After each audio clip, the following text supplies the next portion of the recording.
Et pourquoi bandeko grâce mbisa leli mingi bongo? Est-ce que ça rapporte à mafuta na ye? Ndenga komoteka mafuta toli kamboboy? Non bandeko.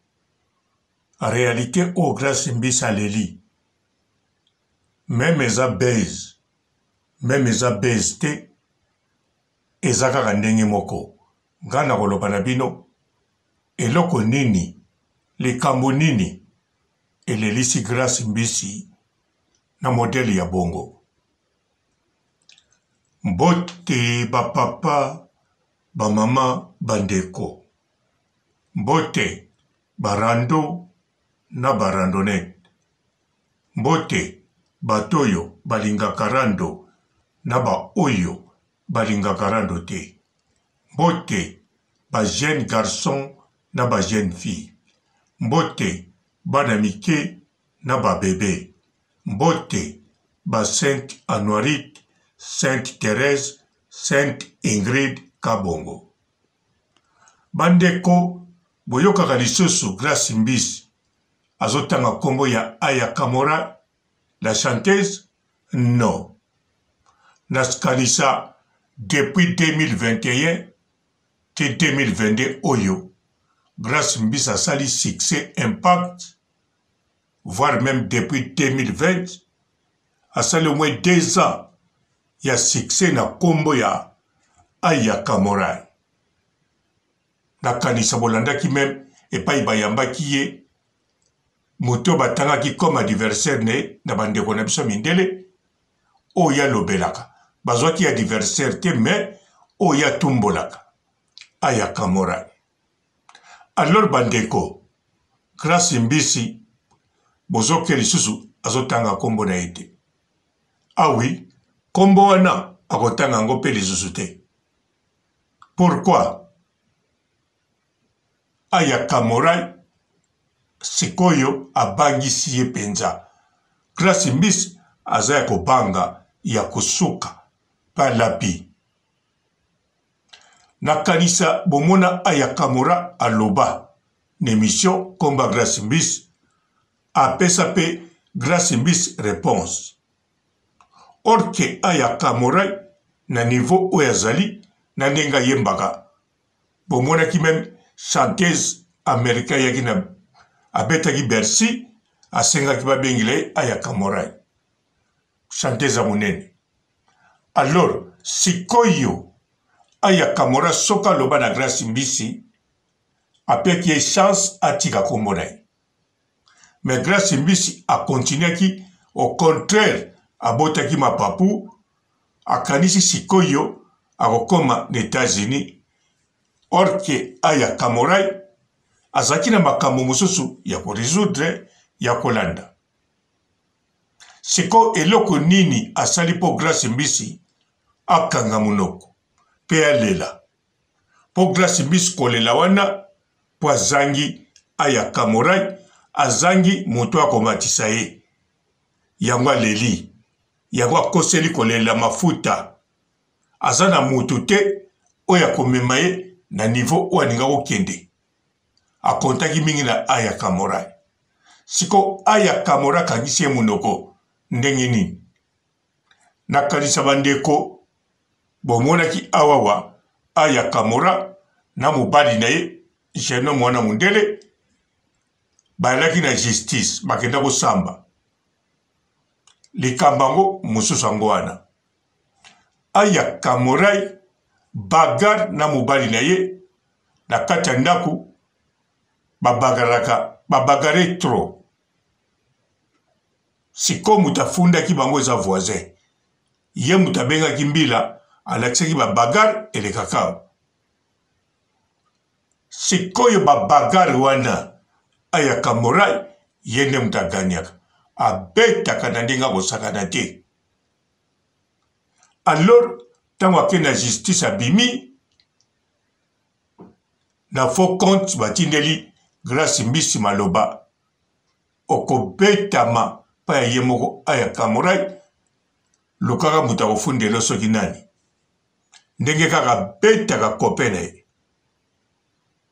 Entre temps lobi nango wana pe mikolo ye mukande officiel ya mbila ya l'État, Grace Mbisi azana droit ya kotanga lisusu kombo ya Aya Kamura ite ni na bien ni na mabe. Donc ndenga zawana interdiction euti na tribunal akokotanga lisusu kombo ya Aya Kamura ite. Po Aya Kamura kuna bisika kendaki makambo eleki bien batiki bango na kanisa bozomona. Mais ye atiki kobeta te. Soka zo beta kope na ye bongo soka simbi Grace Mbisi. Ako tuta ye ko tuta na ndenge moko bakobenga bango so na tribunal a Bobini ako bimane sa et sauf pe Grace Mbisi ako kozala 3 mois d'hôpital. Ya mwana Grace Mbisi azangi mutu na niveau ninga kokende. Sikoyo moya zonga kota la baronne na minitio ezate. Po azolanda makambu yekiri mayansi.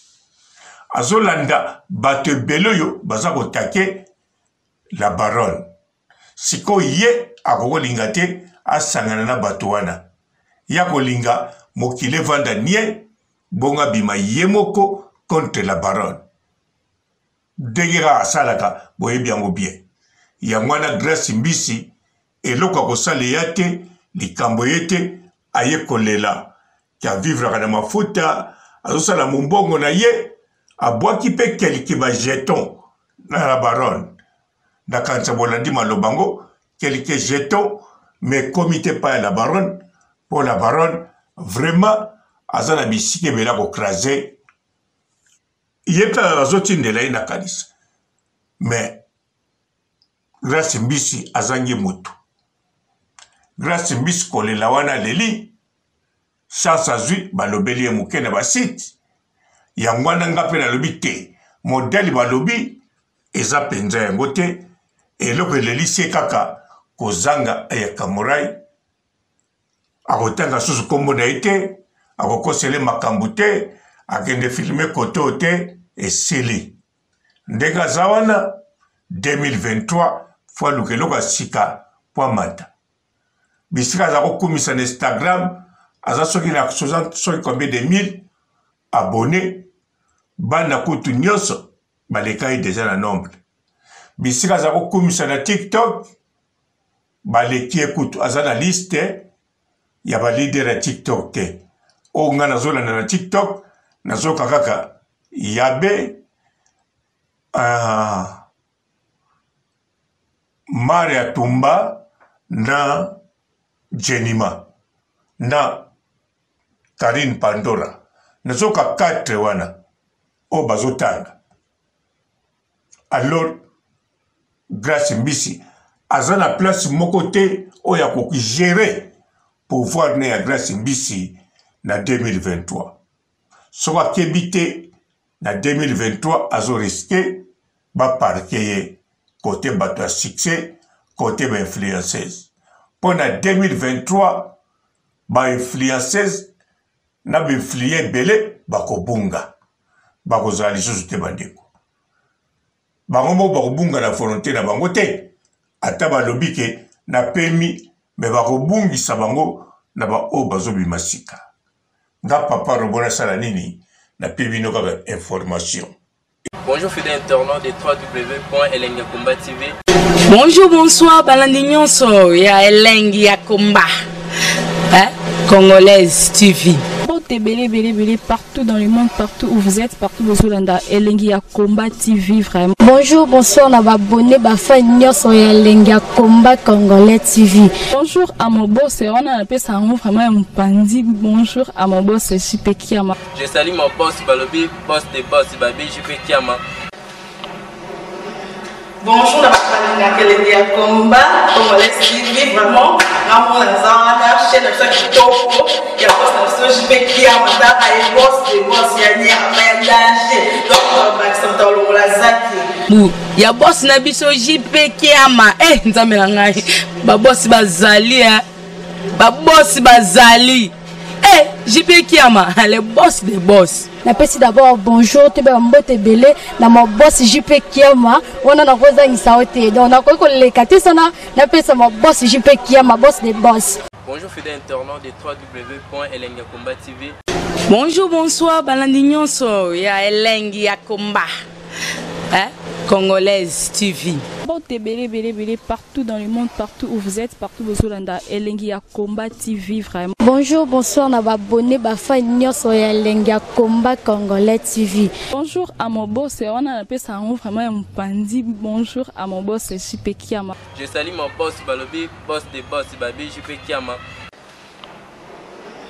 Bonjour, Elengiakomba Congolais TV, vraiment. Amour la zana, chaîne de chaque topo, il y a pas de JP Kiama, et boss des boss, il y a un danger. Donc, on va accepter la zaki. Ya boss na biso JP Kiama. Nzambe na ngai. Ba boss bazali Ba boss bazali. JP Kiama, le boss des boss. Napesi d'abord bonjour, tu es mbote belé, na mon boss JP Kiama, on a rosa insaote. Donc on a quoi les katesana, napesi mon boss JP Kiama, boss des boss. Belé, partout dans le monde, partout où vous êtes, partout où vous êtes, Elengiakomba TV, vraiment. Bonjour, bonsoir, na abonné, fan nyonso ya Elengiakomba Congolais TV. Bonjour à mon boss, on a appelé ça vraiment un pandi. Bonjour à mon boss, JP Kiama. Je salue mon boss Balobi, boss des boss, Babi JP Kiama. Bonjour, Elengiakomba Congolais TV, vraiment. Amour la zana, chaîne de chaque topo, il y a pas de JP Kiama, et boss des boss, il y a un danger. Donc, on va accepter la zaki. Ya boss na biso JP Kiama. Nzambe na ngai. Ba boss bazali Ba boss bazali. JP Kiama, le boss des boss. Napesi d'abord bonjour, tu es mbote belé, na mon boss JP Kiama, on a rosa insaote. Donc on a quoi les katesana, napesi mon boss JP Kiama, boss des boss.